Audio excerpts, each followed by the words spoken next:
Okay, so hello, peace be upon you. Welcome to another happiness question and answer. I'd like to give a quick intro for people who haven't seen this show before. Just two things. I really want your questions. Don't be shy, or don't be worried that I'll take it badly. I think it's really important that people ask their questions. Otherwise, they'll be stuck with those questions, and a lot of, I would say, hatred boils inside because people aren't able to cross the bridge and talk to each other and stuff like that. So that's really important to me, and it also helps me when you have a conversation with me. If you don't like my answer, or if you feel like I've missed something, that actually helps me when you say, oh, what about this? Because then I can really understand where you're coming from, what you're looking for. And what else? You can ask anything about life. It's anything personal all the way to global issues. All those things affect your happiness. If you're not sure what your place is in the world, let's say, then that will lead to confusion and unhappiness. And us humans, we are very interesting creatures. We underestimate what our needs are. We do desire high level things like purpose and things. That's what psychology tells you. So that's one thing. Very long thing, I suppose. Oh, actually, I'm going to add there's a new thing I'm trying today, which is I'm having one main subject, partly because for different reasons, but one is I don't like last show. I was supposed to be talking about pornography, and I only managed to talk about it in the last 5 minutes when one of the people who were taking part said, "Oh, what's the topic today? I want to talk about pornography as well because it mentioned in the title." And I started talking about it in the last like 10 minutes. So I do feel that I don't get through all the topics. So let's just have one topic. But sorry, what I was going to say was, despite there being one topic, you can ask me anything. Okay, so there's one main topic I'll talk about. At least I'll cover it in some reasonable detail this time, I hope. Yeah, okay, let's get on with the next bit, which is this is so the ideas I'm telling you are from Islam, but that doesn't mean that you have to be a Muslim to practice them. These are universal ideas that God has taught, the God who created you, who designed you, who knows your psychology. So this works for all human beings. I just recommend Islam because it's got the whole lot in one place and you can use it anytime, you know? Anyway, so that's my little intro. I do like, besides having my main topic, spending a few minutes on a happiness tip because I like to bring something to the show that you can take away really quickly within a few minutes. So, what did I have in mind today? Basically, what I do is I pick up different sayings of Prophet Muhammad, peace be upon him. And basically, everything he says is there to make your life happier, easier. So here's one simple thing, and at first it might sound really simple and not all that consequential, like no big deal. The saying is, Prophet Muhammad, peace be upon him, said, "The service of your spouses is charity." Okay, fine. So I have been. Why did I pick this one out? I've been checking out some videos of Alain de Botton. Sounds like a French guy, but he's actually British. Really popular on, like, a really popular modern day philosopher, practical philosopher. He runs a YouTube channel called School of Life and some top TED Talks. I love them. You might be surprised that I might love them when you hear the titles, like Atheism 2.0, which is about, what is it about? It's like saying, okay, if you're an atheist, you don't believe in God. He's an atheist. He doesn't believe in God. But you know what? There's some really useful bits of religion, and people love it. He's even started up his own sort of church. It's really weird church where you have to be atheist to take part, I suppose. And so many other things about success, and he's got some really good insights. Why this long intro about Alain de Botton? Probably check him out, okay? But he's been talking about love and romanticism. which is something that the West suffers from. That's romanticism, not the love thing, I suppose. I would argue that the West has forgotten what love is, but has been attached to this idea of romanticism, which he makes a lot of fun of, because he says, what is romanticism? It's an idea that was brought up about 200 years ago or something, and it goes something like this. You, somewhere in the world, you have a soulmate somewhere in the world, and you'll be attracted automatically by some sort of magic to that one person. And he has all sorts of very funny definitions of what it is to have a crush. A crush is the idea of what did he say? To have a glimpse at a person's personality, and based on that glimpse of that person's personality, you start to create a whole idea of who they are and raise them to a sort of godlike level. So very good insight, but then he has to come to some sort of solution. He can't just insult, modern day ways of looking at things. Maybe he tries to come to some sort of solution. So he looks back to people like Plato, Aristotle, ancient Greek philosophers, etc., and all sorts of other places. And he says, you know what? If we were to the problem in modern day society is that, first of all, we don't realize we're all crazy. Yeah, we're all flawed personalities. And he recommends, in theory, jokingly, he says, that when you first meet, you should say, not, oh, you're wonderful, you're like this, whatever. You should say, I'm crazy, you're crazy. Let's talk about how we're both crazy so that we can work together, because we need to know each other's flaws. And he says that... this is a very long intro, but I think it's good background. Okay, I'll be done in like 3 minutes on this thing. I kind of do 10-minute segments, and he says, "Yeah, so we're all crazy, and we need to understand each other. But the problem is, we're scared of telling each other, and when we do tell each other, it's at the absolute worst time. Once you tell each other about each other's faults, so I mean, you might." Be bad to someone or hurts your, let's say, your spouse or your partner's feelings, and then your partner says, oh, you know what, you're so annoying, why did you do this and that, whatever. So when you've hurt the other person's feeling, they then tell you what's wrong with you, and that's a bad time, because you're in a bad mood. They're in a bad mood, and they're going to tell you the worst possible way. They're not going to tell you in a kind way when they're calm and collected, as it were. So I think Aristotle, according to him, said that people in good partnerships or something should be lecturing each other, saying, excuse me, you need to sit down and listen to all the things that are wrong with you. So he's very funny. You should probably check him out. Far more funny than I am, I think. But they're not really practical solutions.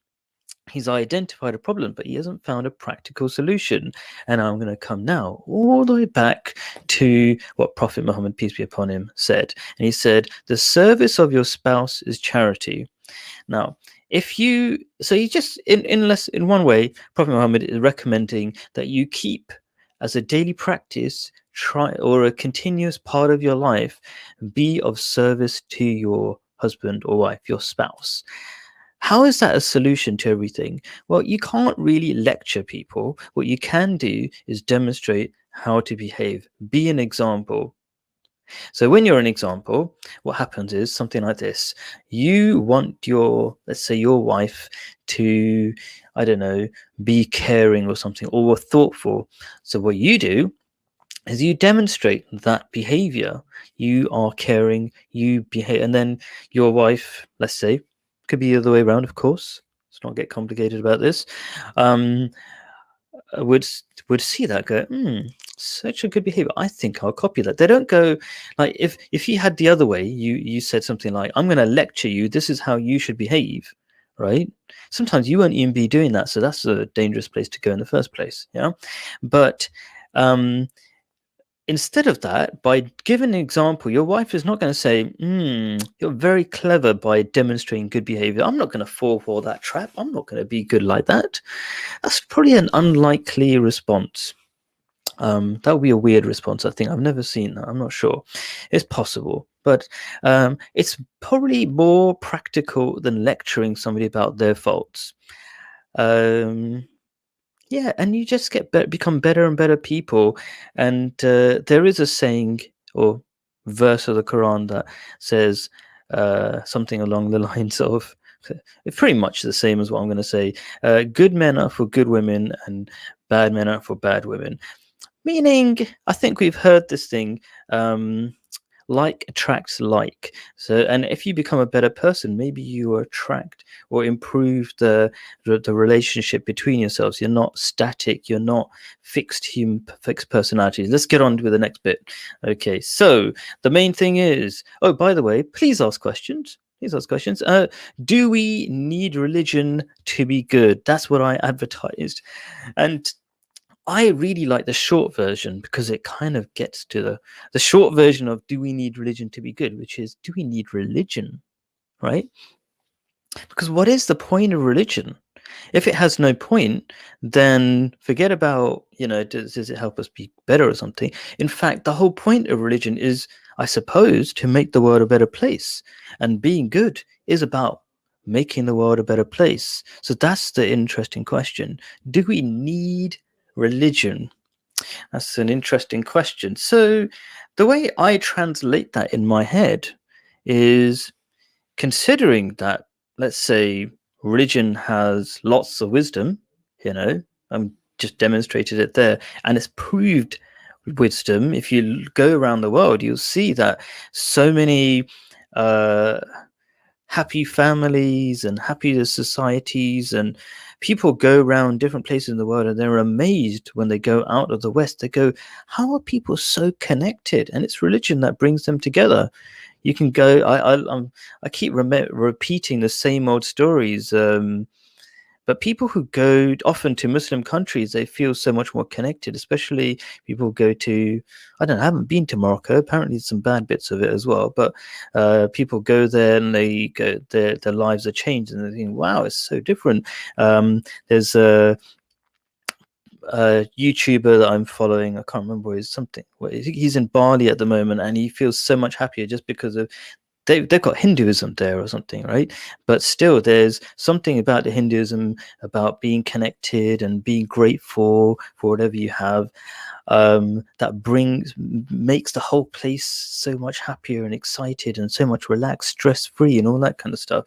So there's a lot of wisdom, and it would be a shame just to throw it out. So when I hear people say, "Do we need religion?" I kind of feel like it's saying in my head, "Do we need a fitness instructor to become healthier, or do we need I'm a math teacher, so whatever, I teach other stuff, but do we need a math teacher to learn maths, right? So you might not want the math teacher, you might want to learn it by yourself. Okay, fair enough, good for you. But why would you deny yourself that possibility? Whether you are religious or not, why don't you learn from it?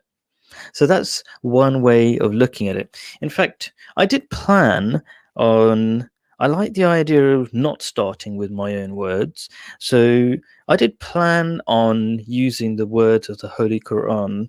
Maybe I'm trying not to mess around with the buttons too much because every time I do, I forget to correct it. Like I put up something on the like a little graphic, and then I don't change it in time and I totally forget about it. So I'm going to try not to, and I'm just going to read something from the Holy Quran, something my little brother gave me today. So I like using things that come to me.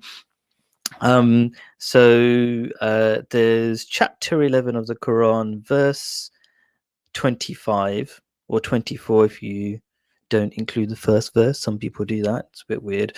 It's not a bit weird. Whatever. Anyway, so it goes something like this. Well, it goes like this. The case of the two parties, the people who believe and who don't believe, is like that of the blind and the deaf, and the seeing and the hearing. Is the case of the two alike? Will you not then understand? So you're given all sorts of great wisdom, and without it we're so lost and confused. And I've just demonstrated that in a way with this guy called Alain de Botton. He's tried really hard, he's extremely smart, but doesn't really come with any solutions to the problems. um, And if he does, they're very half-baked problems that don't really guide you out of the darkness. And so, what the Quran is just saying here is like, God is giving you all sorts of wisdom so that you're not lost, fumbling in the darkness, looking for your way. And then you want to deny it, and we're telling you wisdom. So I was asking my brother, why do we have to say the deaf part? I don't get the deaf bit. Why? I can see why, people might be considered blind if they don't have spiritual truth, but why deafness, And then he said, well, what about like when people are telling you stuff and you don't hear it, you know? There's always different ways of learning stuff. Like right now, you're watching me, but you're not really kind of absorbing much from my face, I suppose, more probably from my voice, I guess. But anyway, over explaining it as usual. So, anyway, I like that verse of the Quran. So that's kind of one idea, and then I'll probably end with another verse of the Quran later on. So that's the idea. So, do you prefer to be blind and deaf if you had the choice? Okay. Um, but then there's another question that comes across, and I've got many different points I want to make about what it means to be good and things like that. So I'll come to that. But you can jump in and ask me questions right now if you like. Oh, by the way, I am going to be messing around a little bit because last time or maybe the time before, there was a question and I didn't see it. So I'm going to be popping backward and forth to see if there's any questions. Cool. No questions so far. I am going to be talking about what is the definition of good in the first place. Can you be good by your own accord? Like, don't we have a conscience that seems to tell us what is good and bad? So these are all interesting and valid to some point, valid in some way. So yeah, but some of the wider questions are relating to, do we need religion and can we be good without religion, is, when you ask that question, knowing that there is so much wisdom, I suppose maybe you don't know, maybe you don't, but if you did know that there is a lot of wisdom, and people who do travel the world and things like that with an open mind, they do notice that there's a lot of wisdom in these different faiths, even though in some ways they don't seem to make sense. But um, do you really want to make the world a better place? And if you do really want to make the world a better place, why would you shut off ideas just because they don't fit in with your sort of world view, or something, or you don't like one thing or the other about it or something? But you know they, as we say, don't throw the baby out with the bathwater. You might like one, you might hate one part of the religion, but maybe there's some other things that you do like about it. So maybe we should try to benefit as much as possible rather than reject all of religion. But I'm going to demonstrate, I hope, through all these different sessions, that all of Islam is beautiful and there's so much to benefit from it. Anyway, so what else have I got as a little note? Yeah, and don't. The other note I've made is that sometimes people are in such a rush to reject religion because they're in such a rush to reject God, and don't let that control your behavior. I will be doing sessions on, how do we know God exists? Why is it statistically impossible for God not to exist? What's a better way of saying that? Statistically, God must exist is a much better way of saying it. Okay, so I can talk about that kind of stuff. Anyway, so that's an interesting idea. Um, I'm not sure what else to say about that particular point. Um, like, would you ask so going back to the idea of, do you want a teacher or not?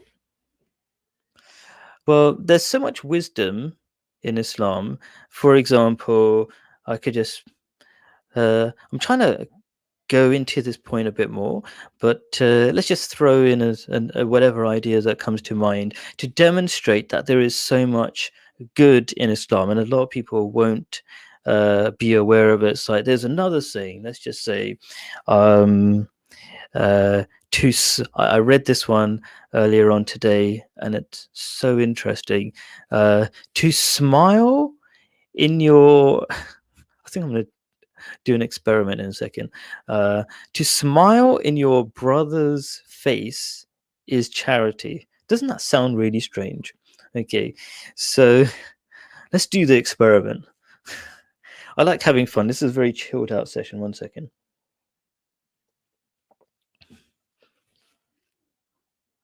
That's my experiment. Hopefully that wasn't a scary smile. Okay.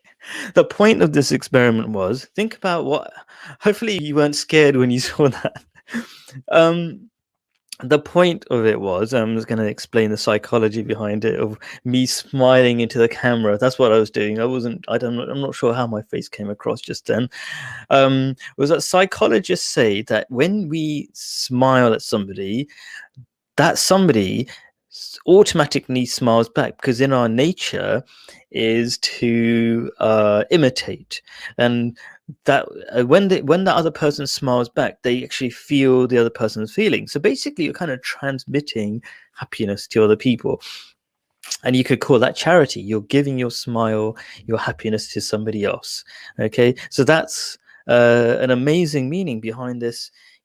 Smiling in your brother's face, brother or sister, whatever. Okay, is charity. What is charity? You give stuff to other people. So just another example, another random example of how religion is so beautiful, and it can really change your life. Now, I can appreciate a lot of people don't think religion is beautiful because there's so many crazy teachings you hear out there that are nothing to do with logic and stuff like that, which is something I want to talk about at some other point, but or whenever you want. But at least listen to me. If I say something illogical, then you can tell me I'm being silly or something. Okay, but don't base what I don't judge me by other people's religions and all sorts of other weird ideas that you might have heard out there. Give me a chance, please.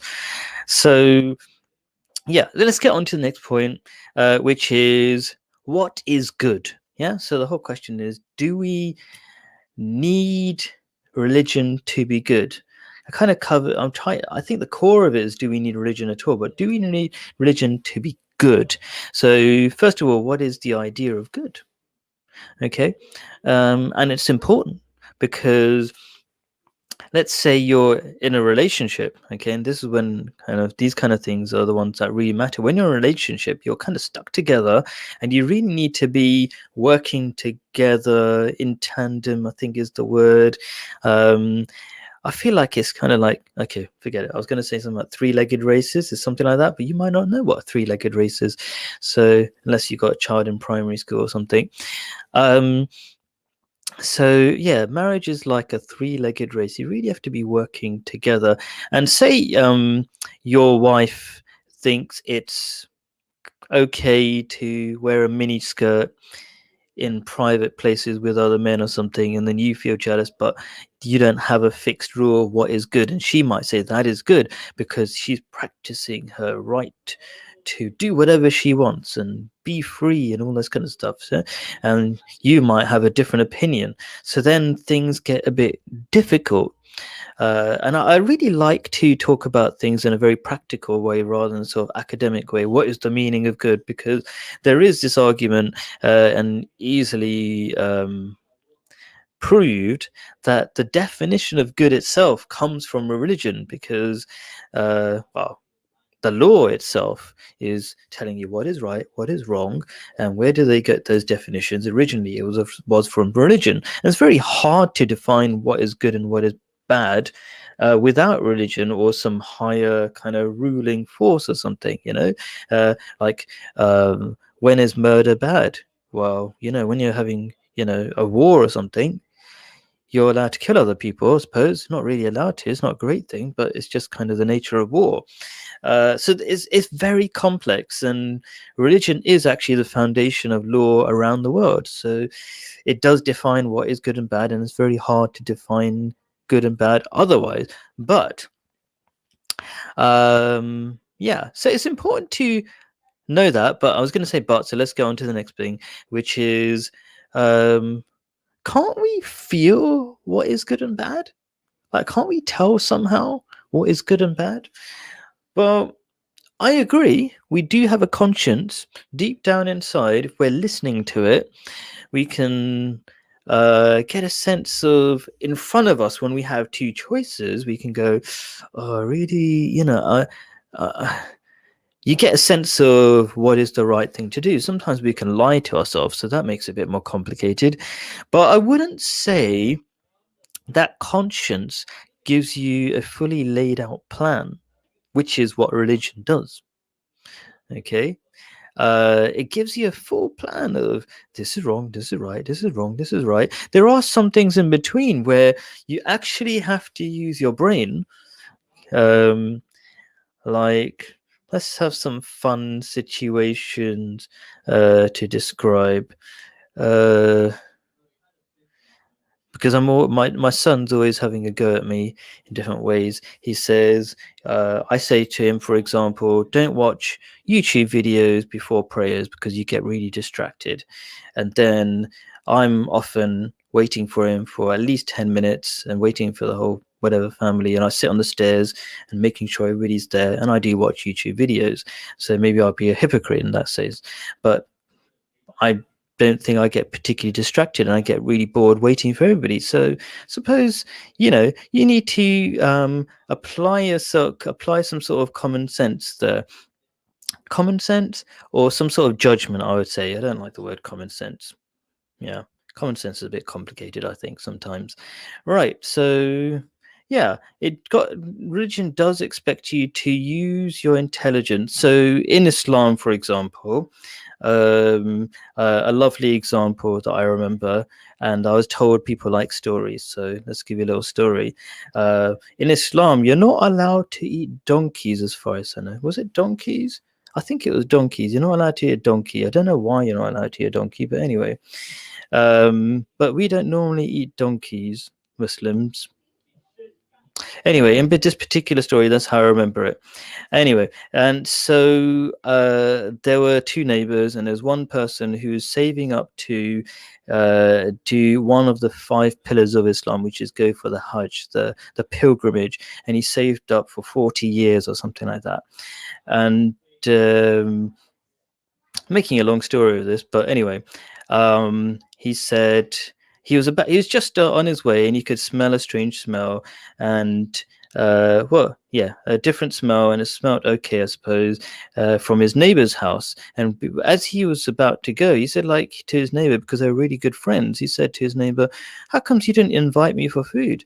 And he said, this food is not permissible for you, but it's permissible for me," the neighbor said. And this man who was off to the Hajj, the pilgrimage, was like a bit confused. Like, how can that be? How can it be permissible for you, my neighbor, and not for me? And he said, "Well, I'm really hungry. I haven't eaten for ages." And so this guy who was about to go off for the Hajj, he was really embarrassed because he should be taking care of his neighbor. That's part of Islam. And he said, "I'm not going for Hajj. Here's the food. Here's whatever I've saved up, and it's for you." And then God told him, "Your pilgrimage has been accepted." The point is that yes, the pilgrimage is really important, but it depends on are you fulfilling all the other responsibilities like taking care of your neighbors and things like that. So hopefully you enjoyed that story and that complete sidetrack to the subject. Anyway, let's go on to the next thing. Yeah, not really the next thing. So you have a conscience, and it does guide you, and it's very important. I don't want to underestimate the importance of your conscience. Um, uh, I mean, it's something God has given you to help you find your way in life, okay?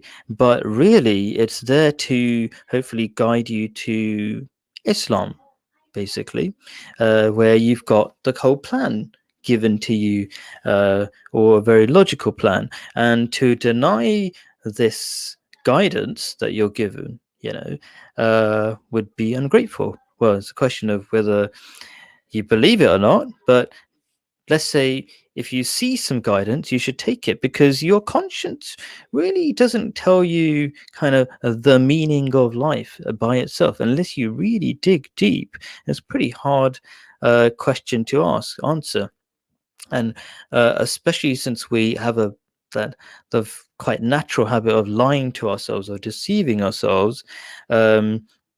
And also being influenced by all sorts of environmental ideas like, oh, the meaning of life is one, two, three, i.e., the meaning of life is nothing. There is no meaning off in your head. And then you're convinced by that because you hear it all the time. So you can be convinced. Um, you can be confused by your environment, by yourself, and so many other things. So your conscience is a bit of a tricky thing. It helps you move closer um, towards the correct thing step by step, but it's not a plan. It's not an agreement with the whole of society as well, because we all have a conscience and it seems to work in a similar way, making us do good things. You know, when they say, how do you sleep at night? Because it's your conscience. Well, after you've done something bad and they say, how do you sleep at night? That's because your conscience keeps you awake, and it beats you up from inside, as it were, when you do something wrong. That's your conscience at work, and it seems to work for everybody. Otherwise, the saying wouldn't make sense to everybody. How do you sleep at night? So it has a function, but is it really the thing that tells you how to do everything in your life? I don't think so. It doesn't seem to be some. We don't seem to all agree on everything that we should do, even though we have this thing called a conscience. So, what is good? That's complicated, as I've tried to demonstrate. And yes, you can be good to some extent with a conscience, uh, but that's a bit kind of confusing in itself, the idea of how far you can go with that conscience. We don't seem to all agree, despite all having a conscience. Anyway, let's move on to the next bit. Good includes economic policy. I'm just reading some of my notes. Good includes economic policy that makes the world better, psychological rules that make you and people around you happier, and inner peace rules based on your design that God knows best. So a whole bunch of what that those notes were saying to me is it's a whole bunch of um ideas that you really can't figure out easily yourself, like economic policy. I don't think anybody can define economic policies. And when actually, quite frankly, loads of people have been defining economic policies and they don't work very well. We keep having, based on these economic policies, we keep having financial crashes. You know, there's all these experts, but they don't seem to have very good ideas of how to run the economy. Yeah. So I could talk about that. There's some amazing answers to how to run the economy in Islam, and they're proven, they're tested, and they work wonders. Okay. So, and then there's psychological rules. I've been talking about them in this show. Uh, they again do wonders. I feel like just throwing in another one. Uh, uh, and the reason why it comes to mind is that when God gives a rule to everybody, it's like there's an understanding between everybody that this is what we should do. But when we don't have that unifying rule, then things get really complicated. I'm getting really theoretical. I'm going to explain what I mean right now, and that is, in Islam, there's a teaching, and it goes like this: that when you walk past somebody, a Muslim, you should say, peace be upon you, assalamu alaikum. This is also a Jewish tradition. They say, assalamu alaikum. Okay, it means the same thing, peace be upon you. And it means like, wait, it kind of basically means, may you have inner peace. I promise not to do anything bad to you. It's a beautiful way of saying hello. Okay, and you must do that when you go past somebody.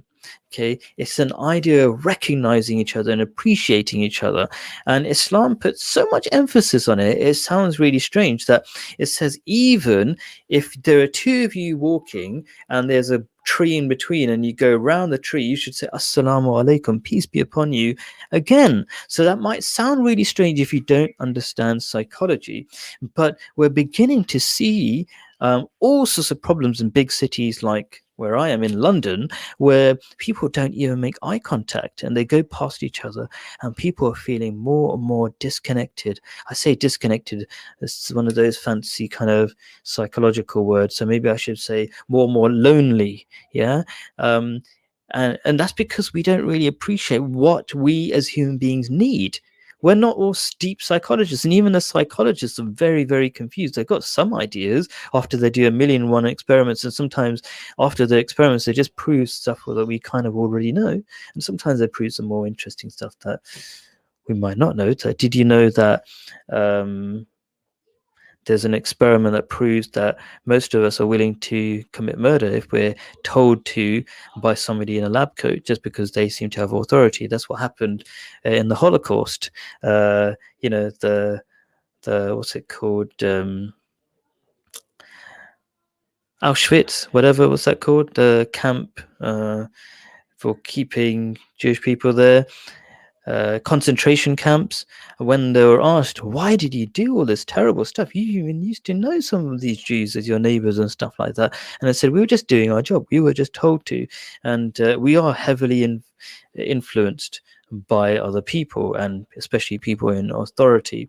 So anyway, the point is, that's another sidetrack, but I'm just going in there because it's actually quite hard to talk about one topic for a long time.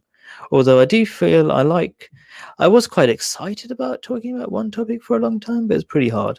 Um, yeah, because I do feel like normally I'm rushing and then I don't explain stuff in detail.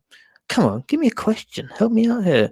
Anyway, so yeah, so we don't all understand psychology, but God does, and God understands us better than we do even. So that's like, God is the ultimate psychologist because he's our designer. Okay, and then if he gives these rules that everybody should say, smile at each other, and everybody should say assalamu alaikum and recognize each other rather than not make eye contact, we would be so much happier. But not everybody appreciates that. But they say, what, I don't want people smiling at me, I don't want people even noticing me. That's because they haven't really understood themselves. And then, this is another problem. People go, how can you say you don't understand? I don't understand myself. You can't tell me I don't understand myself. Well, that's what psychologists do. They tell you you don't understand yourself. And it's true, and you can prove it, and it's like science. You can do a test and realize that you don't understand yourself a lot of the time, like I've just tried to demonstrate with some of these psychological ideas. But that's another thing about Islam, which I'm going to sidetrack again. Islam encourages you to keep learning, because that kind of response, like, you can't tell me what I think, is based on ignorance and a lack of learning and a lack of studying psychology and how the world works and things like that.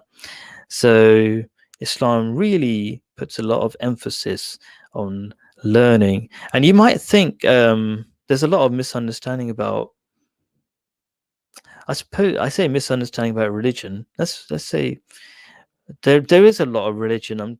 Let's say Christianity, where you're expected just to believe and not really study. But Islam is the opposite. It's like, if you study, you'll become closer to God.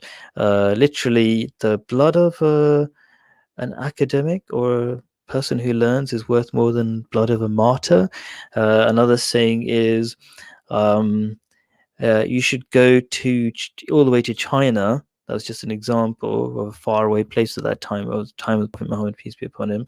If you to learn, do all you can to learn. And interestingly, the Muslims did go to China to learn, and they learned how to create paper, which the Chinese kept a big secret. And I'm not sure if I agree with this, but I think some of the Chinese had to be tortured to extract the idea or the secret of making paper. But that totally changed the world, because you no longer had to carry on tablets, and you could publish ideas. And then the Muslims created the biggest libraries in the world with all the great knowledge, and they transferred it around the world, without which there would not be this thing called the Enlightenment, which brought the Europeans out of the Dark Ages and the rest of the world out of the Dark Ages. So I hope you enjoyed that as a complete sidetrack. Let's have a bit of drink. So, what was the summary of what I was just saying?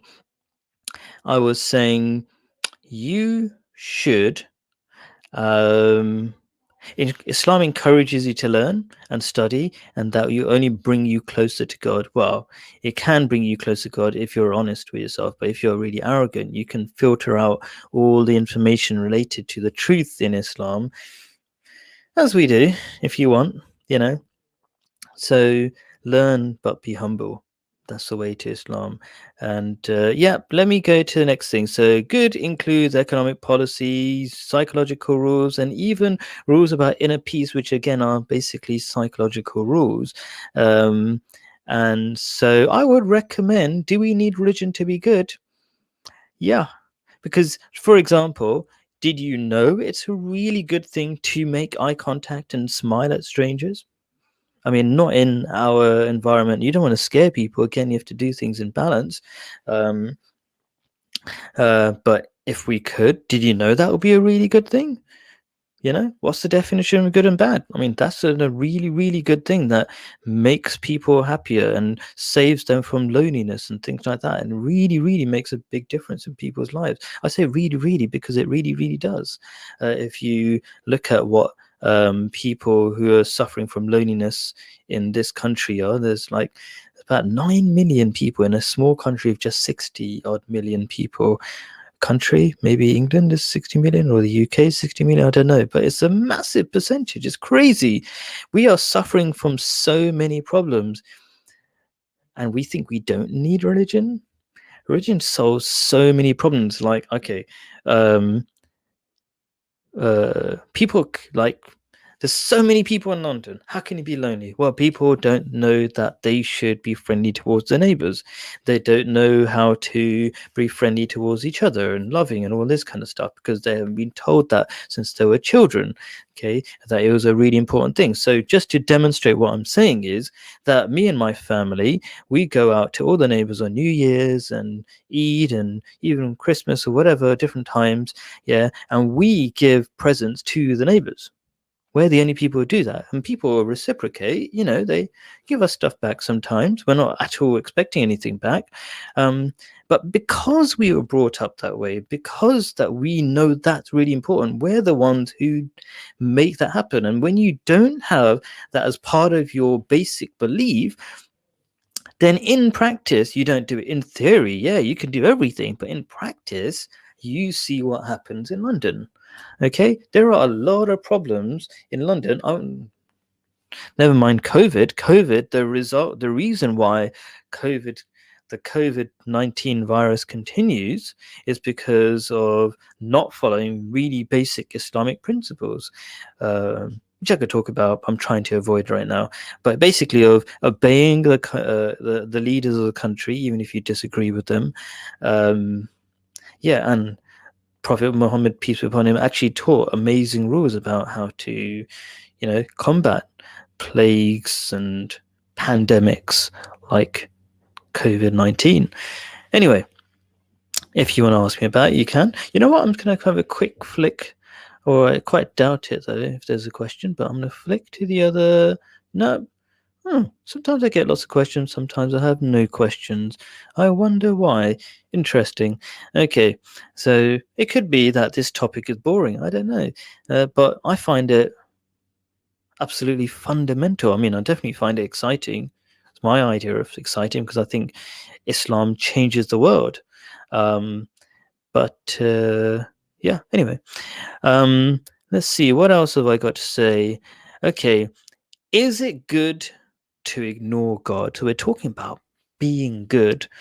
Is it good to ignore God, who is the one who allows you or gives you air to breathe? Right? So you go, no, God doesn't give me air to breathe. It just happens. Well, if you watch Operation Ouch on CBBC, let's correct myself, or whatever, some kids program, I just find it fascinating when they talk about how different parts of the body work. It's just a children's program, right? And it's just amazing how much we underestimate um, the mechanisms for all our bodily functions, like breathing. Did you know that, like, right now. People are going on these breathing machines, ventilators, because of COVID. That if you stay on a COVID too long, you'll probably die. I don't know what I just said. Let me say that again. Did I say you stay on COVID too long, you'll be dead? If you stay on a ventilator too long, you'll be dead, because ventilators find it really hard to mimic the the delicacy of the act of breathing. So the way breathing actually happens, as far as I understand, is not like you push air into your lungs. That actually destroys your very delicate lungs, which oh my gosh, I'll go into it in a second. But what it does, I think it's something to do with the diaphragm. So it kind of sucks air into, or creates a negative air pressure or something, and kind of sucks air into your lungs, right? And that's the only kind of safe way to protect the very, very tiny dendrites or something, the really tiny things at the end bits of, like, so your what's it called, lung goes into smaller and smaller bits, and they become so small that they're kind of almost like a few atoms wide or something, and somehow it kind of leaks air into your blood, because the whole point is getting air into your blood, which allows energy to be kind of created or something, whatever, right? It's amazing. It has to be incredibly small, incredibly delicate. Okay, so don't think. I think it's ignorance to not realize how amazing just breathing is. Never mind the water cycle, which cleans your water, and we're so easily dead on this planet if God wasn't continuously maintaining it for us. We just can't do this kind of stuff ourselves. Um, Recycling our air, the whole lot. It's amazing. So and people often say, God created the laws of the universe and let it go, and He's no longer involved in our lives and stuff like that. That's not that's so wrong in so many ways. It's wrong in a fundamental way, which is the way nature works. It's continuously, meticulously working to maintain our very delicate lives, okay, our really delicate frame, as it were. But not only that, people who depend on God find that there are many miracles that keep us alive. I mean, keep us going. So the more you depend on God, the more you experience it. And I've had that like all the time in my life. So and I would like to say actually that a lot of people who are not Muslims or whatever, they also experience that. The more you do depend on God, the more you experience that. I just want to give you a little story, because people are so what's the word? I don't know what the word is. I'll just tell you the story, okay? So there was this kid that I was teaching, and he was really rude about God, and he knew I was religious, right? There's a lot of kind of Simpsons jokes. Simpsons often make fun of God and stuff like that. They used to, at least. Anyway, so he used to be pretty insulting towards God. I could always answer him, but he just liked being insulting towards God. And then I don't know how it came to it, but I said something like, God always gives people a chance to know that God exists, so even you. And he admitted to it. He's like, yeah, you know what? That's true, because he said that I was doing this Duke of Edinburgh Award. It's basically you do all these outdoor things, and a part of it is, I think it's called orienteering, like finding your way around. And he was only like, I don't know how old he was. How would he normally be? Like 14, 15. But he was pretty scared once because he got stuck in the middle of a forest, and he was like, I am totally lost and I'm going to be dead here. Pretty like over exaggerating, but you can sometimes feel that way. And he actually stopped, and after being pretty scared for a while, he said, God, whoever you are, the God of Buddhism, or what, he didn't probably say that, God of whatever, all the different religions, I don't know which God is the right God, can you just help me out? And then he just had this is his story. He said, somebody just tapped me on my shoulder and said, hey, this way. And that was the end of it. Right. And I've had those kind of experiences like loads of times. Very common experience for me anyway. I don't get lost in forest, but very similar things. Maybe I have got lost in forest, but I don't know. Can't remember that one. Okay, so that's that. Another 10 minutes. I might just start saying some other stuff. Looking for questions. I'm covering too many. I'm gonna just read some comments from. I won't read them out, Mr. Adams, uh, without. But it will give me an idea of what to talk about because it says something like "You're covering too many topics." I read that before I read it out. Okay. How to raise children. Okay. I thought I was covering one topic, but anyway. Any questions? Yeah. Okay. There is.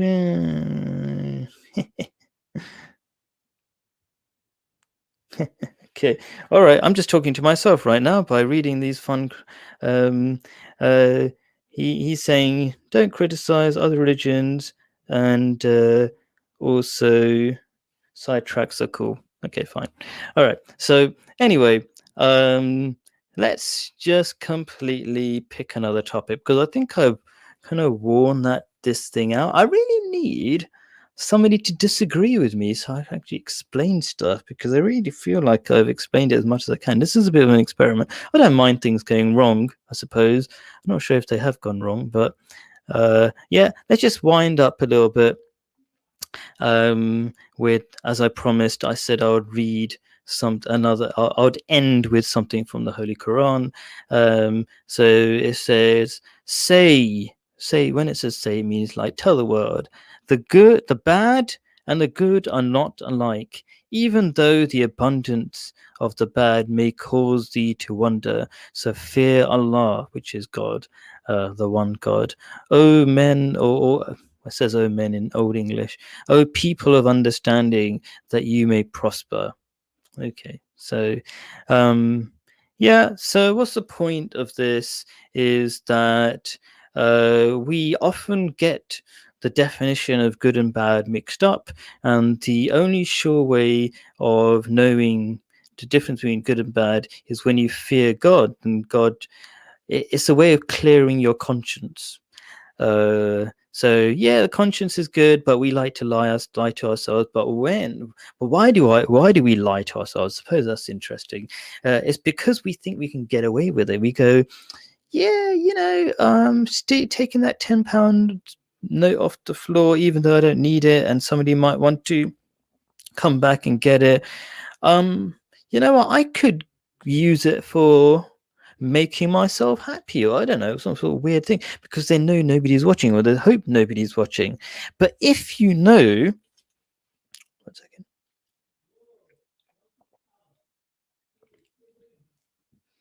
Hope the slurping sound isn't too loud. I'm trying a new microphone. Anyway, so yeah, if you are acutely aware that God is watching you, or if anybody's watching you, let's just say, then you get more embarrassed, and somehow your conscience your conscience becomes clearer.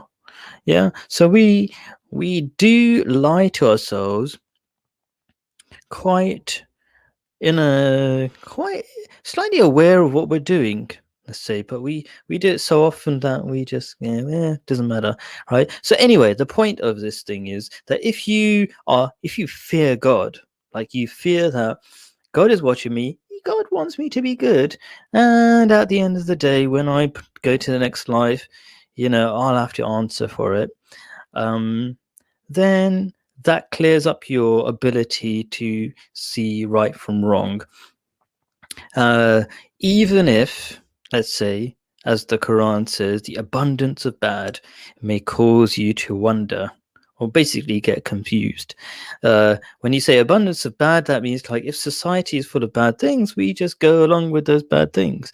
So yeah, so fear God, O people of understanding, so that you may prosper. So you do well for yourself by not doing bad things, by doing good things. I kind of demonstrated all these little things we were talking about, smiling to people, being kind to your neighbors. You become a happier, more positive person. Basically, all that I do in this show, and it's called a happiness show, but it's really just about being good. I said, like, in an earlier show, that according to Islam, um, one of the things of Prophet Muhammad, peace be upon him, is the paradise is the home of the generous. I mean, generosity is a good thing, right? Just doing good things make you happy. And you might say, oh, that's just a saying of Islam. It doesn't make any sense. Well, earlier on, I talked about how psychologically we know. I mean, when I say psychologically, there's so many experiments that, tell us that actually works. Being generous actually works. And at the risk of repeating myself for the 100th time, which is Mr. Adams tell me it's a good idea, and so does Islam tell me it's a good idea. I will repeat myself. There's a great TED talk if you want to know, if you want to know why being generous makes you happier. There's a great TED talk, and TED talks are things on YouTube by sort of great experts and people in the different fields, and the video is called "How to Buy Happiness: How Money Can Buy Happiness." TED Talk, TED. You should watch them. I recommend them. Lots of great wisdom from all sorts of people from all sorts of walks of life. Okay. Yeah. What else? What else? I'll just have a little chat with you guys. Like, I do recommend you have lots of ask questions. People do have lots of questions, but they have them trapped in their minds.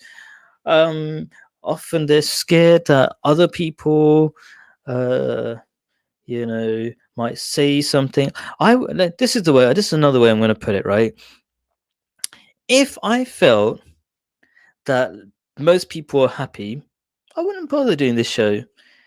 What I'm saying is most people are not that happy, really, really not that happy, including religious people, because they fundamentally don't understand their own religions. And you can tell that, you can tell that in all sorts of ways, but a really quick way that I test is like, I say, so how's your day been? And they go, oh, it's okay. That's a rubbish answer. Yeah, you should be like, oh my gosh, it's an amazing day today because of X, Y, and Z, right? So many things. I got to breathe. That's an amazing thing. Okay. I had a time, by the way, when I struggled to breathe. Okay. So, and I purposely remember that to help me value breathing. So things like that. And so my point is that you definitely do have questions out there. And often people think that there are no answers, so let's not bother asking the questions, including religious people who are brought up in a religion and they haven't really, because it's just become these practices, I can't remember the word, these things you do without thinking, that they slowly go away from religion because they don't understand it and they don't ask questions. How can you learn without asking questions? It's a bit weird idea, isn't it? You do have to be a bit brave, and don't ask just for yourself. Know that when you ask a question, you're helping so many people out there. Yeah. And I mean, the last thing, since I've got 2 minutes, that I really like to get out there is that I'm not trying to do this as some sort of YouTube rating thing where I care about how many views there are. That's really important. It's about doing my bit to make the world a better place. Whether it works or not, I'm just going to do my bit. And that's just the nature of Islam. Islam always tells you that you human beings, you're not going to do anything.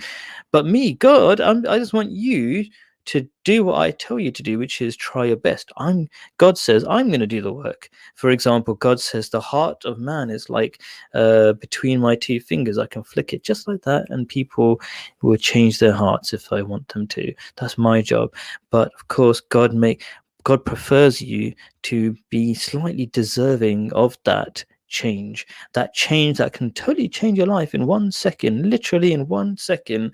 God can change your life. And I'm going to go for another story for the last minute about how God can change your life in 1 second by my own example.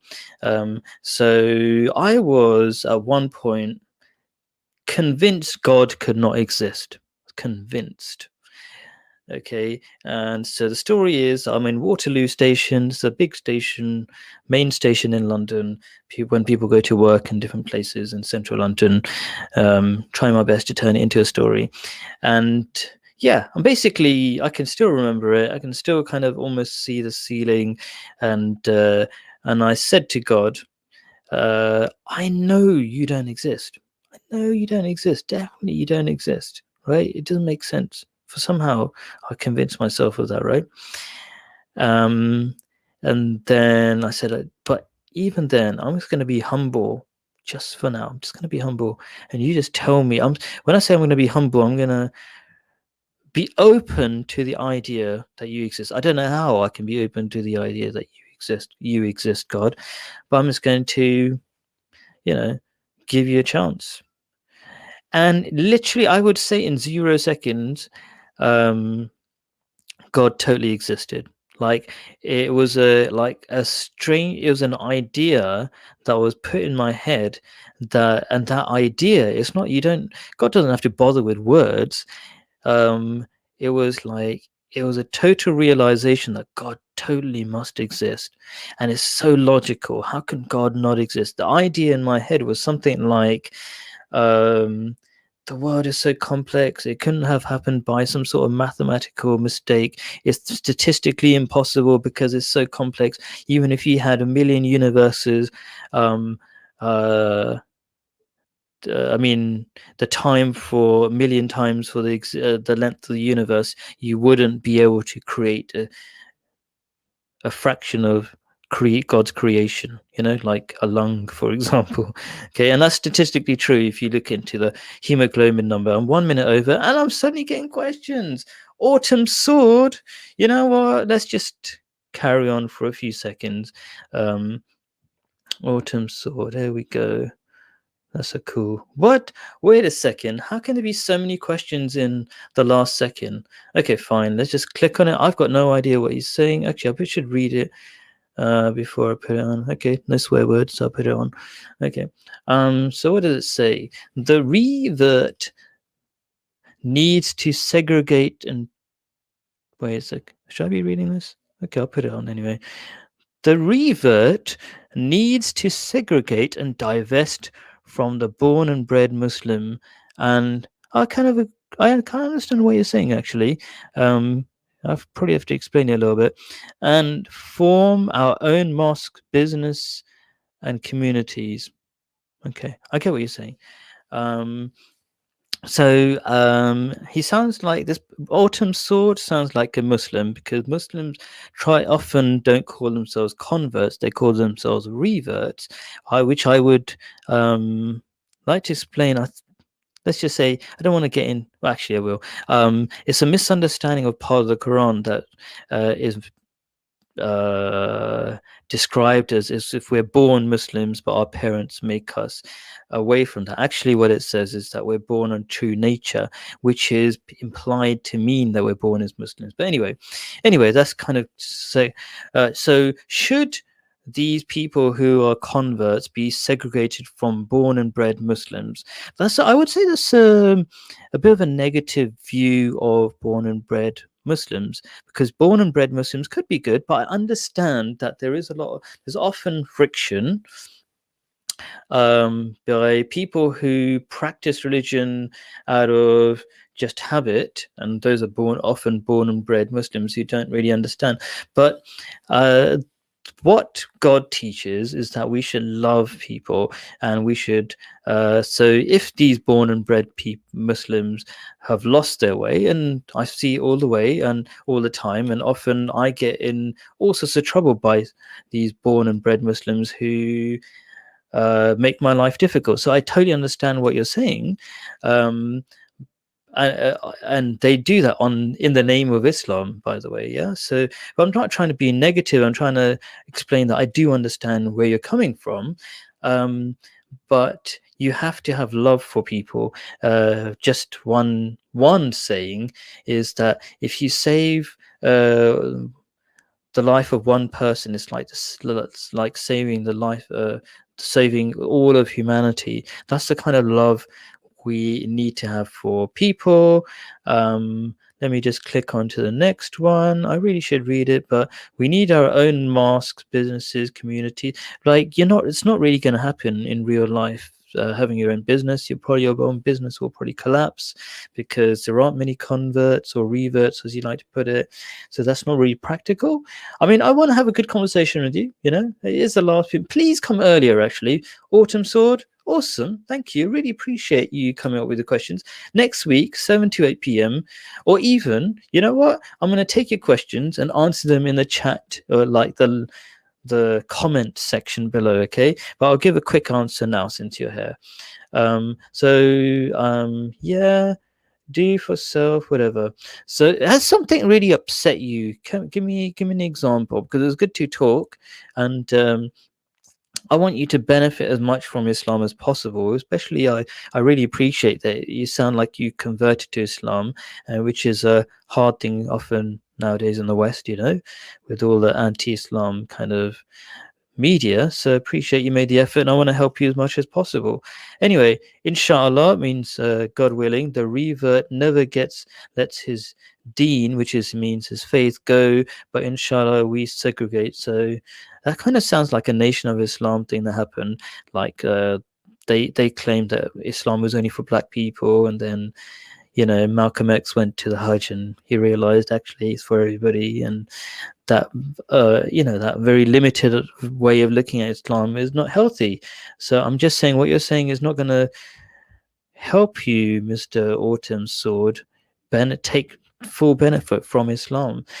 All hope is with Allah. It's true, and fitna resides with the born and bred Muslim. So anyway, I'm not sure what made you so upset. I can understand, but try to have love for people, because if you don't have love for people, you won't find paradise. You might check out my earlier videos about the 3-step guide to happiness, which is something like